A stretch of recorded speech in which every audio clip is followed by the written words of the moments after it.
Hello, Ahoi oder Love, egal was du rufst, eins kann ich dir sagen, nach diesen Berlinern sagst du, wow, sind die lecker. Du willst wissen, wie man sie macht? Ich zeige es dir. Für den Berliner Teig brauchen wir 250 Gramm Weizenmehl, 15 Gramm Hefe oder 5 Gramm Trockenhefe, 2 Gramm Salz, 35 Gramm Zucker und 2 Eier und Milch. Die sollten zusammen 150 Gramm ergeben und dann noch 30 Gramm Butter oder Margarine. Ich werde den Teig heute mit meiner Teigmaschine machen. Ihr könnt aber auch gerne den Teig von Hand kneten. Ich habe euch hier ein Video verlinkt, wie ihr Weizenteige von Hand knetet oder einfach euren Handmixer nehmen. Jetzt geben wir alle Zutaten einfach in die Teigmaschine. Komplett alle. Da braucht man keinen Vorteig, nichts, einfach alles rein.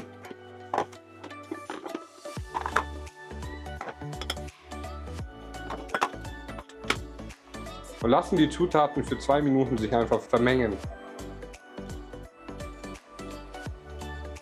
Jetzt sind alle Zutaten vermengt und wir stellen ihn auf eine schnellere Stufe. Wir kneten den Teig jetzt, bis er komplett glatt und geschmeidig ist. Schauen wir uns mal den Teig an. Der ist jetzt 11,5 bis 12 Minuten schnell gelaufen. Richtig hübscher Teig. Wir mehlen die Tischplatte und schmeißen den Teig jetzt komplett raus. Ihr könnt jetzt den Teig, wenn ihr das vorige Video gesehen habt, wie man dehnt und faltet, einfach dehnen und falten. Oder ihr könnt auch, wenn ihr ein bisschen fortgeschrittener seid, einfach rund wirken. Einfach so in die Mitte, ist jetzt langsam, schnell sieht es dann so aus. Macht eine schöne Kugel.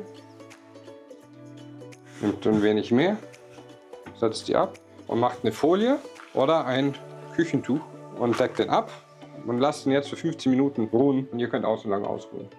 Der Teig hat jetzt 15 Minuten Relax und jetzt geht's wieder an die Arbeit. Aber nicht für lange, das geht ganz schnell.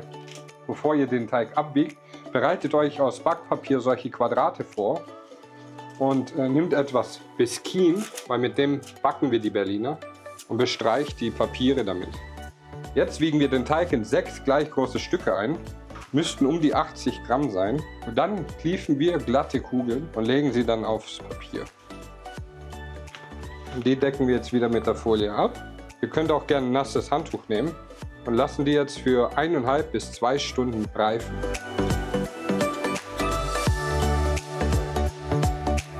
Zwei Stunden sind jetzt vorbei und wir werden jetzt die Berliner abziehen, also die sind fertig gereift. Und ich habe jetzt alles hier vorbereitet schon, damit ich sie frittieren kann. Wir ziehen jetzt langsam die Folie ab, aber wirklich ganz vorsichtig sein. Ganz vorsichtig. Unter der Folie hat sich Feuchtigkeit gebildet, die muss jetzt verfliegen. Die Berliner müssen jetzt eine Haut bekommen, deswegen lassen wir die jetzt noch für 15 Minuten offen liegen. In der Zeit heizen wir unser Fett auf 170 Grad. Schaut aber bitte drauf, dass das Fett nicht unter 160 Grad fällt, während die Berliner drin sind. Aus dem Grund, weil sonst die Berliner das Fett einziehen und dann habt ihr keine Berliner, sondern Fettsäcke. Und passt bitte drauf auf, dass das Fett nicht über 175 Grad wird.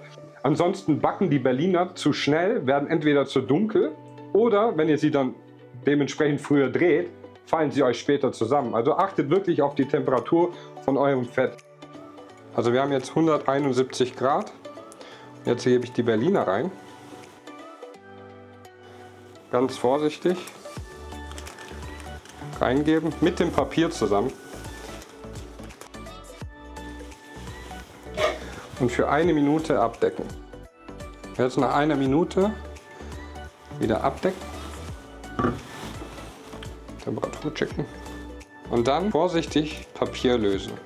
Ja, so Hilfsmittel nehmen und das ein bisschen abstreifen. Schauen, dass das nicht zu sehr verletzt. Den ersten können wir dann drehen. Jetzt müssen wir uns beeilen, weil die müssen alle gedreht werden. Hätte ich sogar mehr Fett benutzen müssen, weil normalerweise würde das Fett schmelzen und dadurch die Berliner sich lösen. Aber leider ist der Plan nicht aufgegangen, wie ich wollte. Die Berliner müssen insgesamt für 6 bis 7 Minuten gebacken werden. Das wären so um die 3 Minuten pro Seite. Achtet aber trotzdem auf die Bräune eurer Berliner, nicht dass sie zu hell oder zu dunkel sind. Dementsprechend müsst ihr agieren. Wenn jetzt auf beiden Seiten gebacken sind, müsst ihr die nochmal einmal auf die Oberseite drehen und für 20 Sekunden nachbacken. Und bevor ihr sie rausholt, drückt sie nochmal im Fett runter, Dabei stabilisiert ihr die Seiten, weil sie leicht anbackt, und da ist die Gefahr dann noch geringer, dass sie dann noch zusammenfallen. Nicht lange, nur kurz, nur für 5 Sekunden.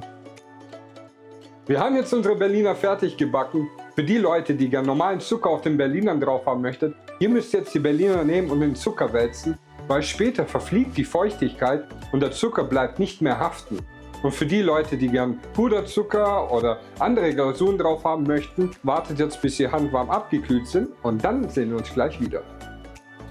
Die Berliner sind jetzt handwarm abgekühlt und wir werden sie jetzt als erstes befüllen. Dafür habe ich schon alles vorbereitet. Ich nehme hier eine Dreibeer-Konfitüre und gebe diese in eine kleine Schale und verrühre sie ein wenig, damit man sie besser spritzen kann. Es gibt mehrere Arten, wie ihr die Berliner befüllen könnt. Die erste Variante ist mit einem spitzen Gegenstand ein Loch reinstechen und innen etwas aushöhlen, damit die Füllung Platz hat. Und anschließend mit einer passenden Tülle die Füllung einspritzen. Oder ihr habt eine Gebäckfülltülle, dann könnt ihr direkt die Füllung einspritzen. Eure Füllungsfantasie sind keine Grenzen gesetzt. Ich habe zum Beispiel meine Berliner mit Schoko- und Vanillepudding befüllt und sie anschließend mit weißer und Milchschokolade überzogen. Solange die Schokolade noch warm war, habe ich mit der weißen Schokolade solche Linien drüber gemacht und bin dann anschließend mit dem Zahnstocher immer in entgegengesetzte Richtung hoch und runter gefahren. Oder ihr könnt sie einfach ganz normal mit Puderzucker bestauben. Das ist ganz euch überlassen. Egal für welche Variation ihr euch entschieden habt, glaubt mir, die werden schmecken. Falls dir das Video Lust auf Berliner gemacht hat, dann gib dem Video einen Daumen hoch und schreib mir bitte in die Kommentare, wie du die nennst. Berliner, Pfannkuchen oder Krapfen. Und wir sehen uns im nächsten Video. Du backst das!